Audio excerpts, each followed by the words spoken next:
Welcome, welcome, welcome to another episode of the Quip and Convo segment.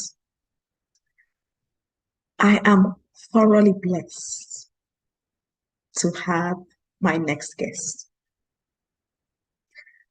You'll see her bio after this, but just a bit of a backstory. I don't remember how many years ago, because I just have my name in the book. I should start writing dates in my books. But I bought this book decades ago. Let's leave it at that. And it impacted me greatly.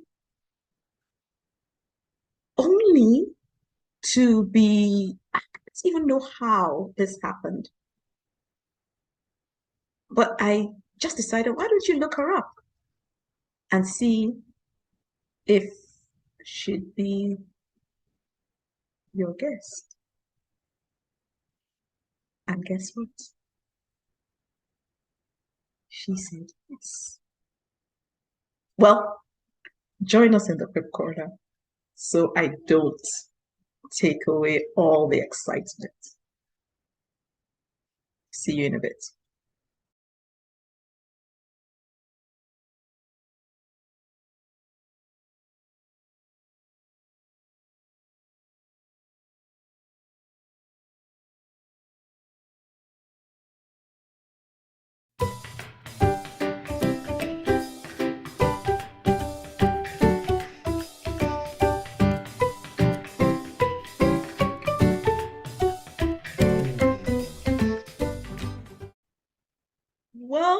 Welcome to the Quip and Convo segment of the Quip Corner with Ms Dianna. Nice to be with you. I am so grateful and honored that I reached out to you and you accepted this invitation. So thank you for being so gracious. Sure, you're welcome. So as I was preparing for this, I went back to look at our emails to see which quip you chose. And it was pretty interesting. But before I read the quip to you, let me share something else with you. A couple years ago, I bought this book. Yes.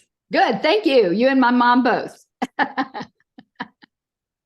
And it's jolted me. It's definitely made me desire to have the Esther effect. And while preparing for this recording, I was like, why don't you just look at this book again? And I noticed that secret one is self-confidence. And it says it's generating passion about your purpose. And then I was like, oh, that's why she chose the quip she chose. So now I'll read the quip that you chose and you'll share your perspective with us, please. Okay. You chose quip 30 from my first book, which says, the best lives are lived on purpose for a purpose.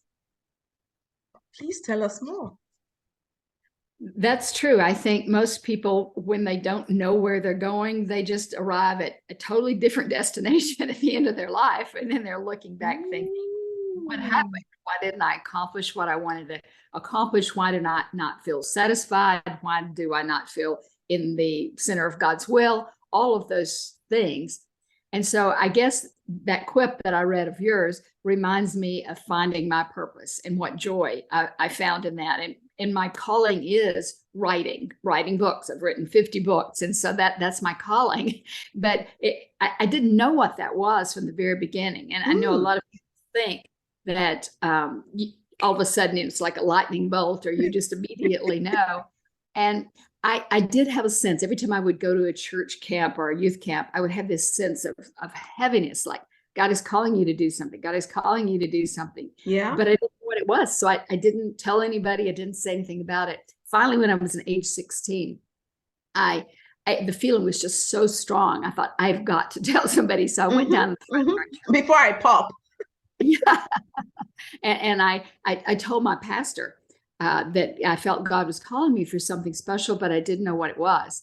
Okay. And of course, I lived in a small town. And so everybody's coming by after the service. Oh, I know you're going to be a missionary. I know you're going to marry a pastor. And, I didn't feel any of that necessarily. I didn't know what it was. But there were certain things that people assumed back then, because back in, a few decades ago, women didn't have the opportunities that they have now. No, yeah. But it wasn't until age 27 that I just really had this aha. I had two small children, toddlers, I think 6 months and 2 years old. And my husband had been struggling. He was a music and youth pastor, and he had been struggling with mental illness. And he was in the hospital, been in and out of the hospital. He was in the hospital again. And I just could not sleep. I'd spent three nights, just no sleep at all. At about 3 o'clock in the morning, I walked in, I got up from bed, got my Bible, walked into the family room and sat down. And I just said, God, I have to have an answer. I'm going to go crazy, with this predicament. And it was like he said to me, right, that's what I want you to do. And I had just the week before had gotten an invitation from our denomination to start writing Bible study curriculum for the denomination. But I thought, well, I'm substitute teaching, trying to make a living. I really can't make a living with that. So it was in a real quandary. And I had gone to talk to our business pastor at the church. And I said, my husband's in the hospital. I don't think he'll ever be able to make a living for us, at least long term. What can I do? And he said, how can I make a living? And he said, no. I didn't ask you how you could make a living. I asked you what you love to do. What are you passionate about? And I thought, well, I used to like to write English compositions back in school, but how can you make a living at that? I had no concept, and I didn't know anybody was a writer. It's a small town, etc. And he said, no, I didn't ask you. I asked you what you're passionate about, not what you like to do, not how you could make a living. I suggest you go figure out how to make a living at it. So basically, I went to the public library. I checked out all these books on writing, how to write greeting card verses, how to write articles, how to write for the Christian market, how to write novels, business books, etc. And it really taught myself the process, but I still wasn't sure that this was the direction to go in, because, I didn't know you could make a living. And people said, you really can't make a living as a writer, etc. That night, when I was sitting up there at 3 o'clock, I was just trying to decide, do I accept this assignment from my denomination to write all this Bible study? Do I really give up my teaching position? That's our only income. And it just was an overwhelming sense of the Holy Spirit speaking and saying, I want you to write. That's what I'm calling you to do. So I walked in to my principal the next day. This was like in November. And I walked in that morning before my first period and said, I want to resign. And I told him I just didn't want to teach anymore, and that I had this opportunity to do some writing if I could go to this conference for training in January. And he said to me, that's very fortunate, because tonight the school board is meeting and I'll just present your resignation. We hate to see you go, but it's pretty, routine that people resign and we find a replacement. So I left there all confident and, psyched that this is what I'm going to do. I'm going to quit at midterm. And the next morning I'm driving into town, and, in little towns, how they always do the local news. And so the local news, the school board, Papa school board, met last night in meeting and discussed this and this and this, and they decided to decline Dianna Booher's resignation. And I went, what? I was on just the news. Yes, it's small towns, 30,000 population, so they report things in the school board. And I guess it was such an unusual event, because it's usually routine that they're accepting. They just say these teachers resign. So I was totally confused. I thought, I know God told me this is what he wants me to do, and now they won't let me out of my teaching contract. So I walked into the principal's office that morning, second time, and said, what happened? I thought you told me routine. It was a done deal. Yeah. And he said, well, the reason they declined is that they have nobody else qualified to teach Spanish in the whole district. They have no Spanish applicants, and so they're just not going to let you. And I walked out of there just so confused, just totally befuddled, knowing that's what I wanted to do. That's what I felt God calling me. And now I can't get out of my contract to go for the training to get this big assignment. 4 days later, the principal sent a note on my conference period and said, come talk to me. I walked down there and he said, I just had a call from a lady. She's moving back to Pampa to take care of her mother. She teaches Spanish and she wants your job. And so I was out of the contract then. And that was God's confirmation. I think when I think back on it, he knew that writers have a tough time. It's a lonely job and it's hard to make a living doing this. And so he gave me that second confirmation that I am in control and I am calling you and this is your purpose in life. And so that's what, that was part of the opportunity that led me to write The Esther Effect, as you mentioned it, and more than 12 books actually for the Christian market. Now I've written about 50 books for, business and whatever, but 12 different books that I've gotten to write to the Christian market. And I think that's what God called me to do. And it brings great satisfaction. Wow. Wow. That is an amazing story. I think God did a very wonderful thing for me, yes, by giving me those confirmations. And, it was because you were open to it, right? Because you were seeking your purpose and it wasn't one of those, Lord, these are the options I give you. Which do you choose? Yes, that's exactly what many people do. They just go in any direction, but I think you have to have a path, a calling. You have to have the opportunity. You have to have the gift or the aptitude, the skill to do whatever he's asking you to do. And then I think you do get confirmation from the Lord in the sense of satisfaction, but you also get confirmation from others who recognize that skill or that talent or that aptitude. They comment on it. So I think all those ways God uses to confirm this is what I want you to do. Yeah. Interesting. And I'm just trying to relive how you may have felt listening to the radio and hearing her resignation was denied. You'll be like, okay, do I need to pull over and just take a deep breath and say, were they talking about me? Yeah. In small towns, they usually have a gossip column in the newspaper. The grapevine. Yeah. And they report the school board meetings and what happened, etc. So it was quite a shock because I felt, 2-3 nights before, I felt extremely sure that this is what the Lord was saying to me. And then to have that contradiction. But I did get to keep the assignment. I did get to resign in the mid-year. I did get to go to my conference in January. And that was the beginning of a lot of books. Yeah. And, I like also how you talked about, having a path, having the opportunity. And to your point, going to the conference in January was part of that preparation, because it's not enough to say, I know my purpose. Yeah, okay, let me go do it. The question is, are you equipped for it? Right. I did. What is the preparation? And I know part of my life was that preparation, the experiences I've had, but also I went back to school to get my master's degree to make sure that I knew what I was doing with the, in English literature with the specialization in writing, and just the training, as I said, from the denomination who said, this is the way we want you to do these Bible study materials. But I've contributed notes in Bibles. The Women of Faith conferences that have gone around the country. Or a pre-conference for that, and they have their own version of the Bible with notes in it. I had opportunity to write that. And then there's the Soul Care Bible done by Dr. Tim Clinton, and I had the opportunity to do notes for that. And then all the different books, with Thomas Nelson and Upper Collins. So God has given me the opportunities, but you need to prepare right up front. Yeah. So that you're nice, so you're ready to step up to the plate. So a couple of my viewers would be saying, okay, this sounds like something that happened a long time ago. How do I find my purpose in today's world? That, it seems like there are many things I like to do or many things that need my attention. How do I find my purpose? What would you say to them?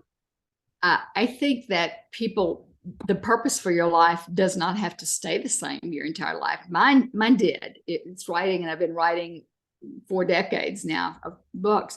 But God may have different purposes for you at different stages of your life. So that's the reason you stay close and you listen to the Holy Spirit's prompting.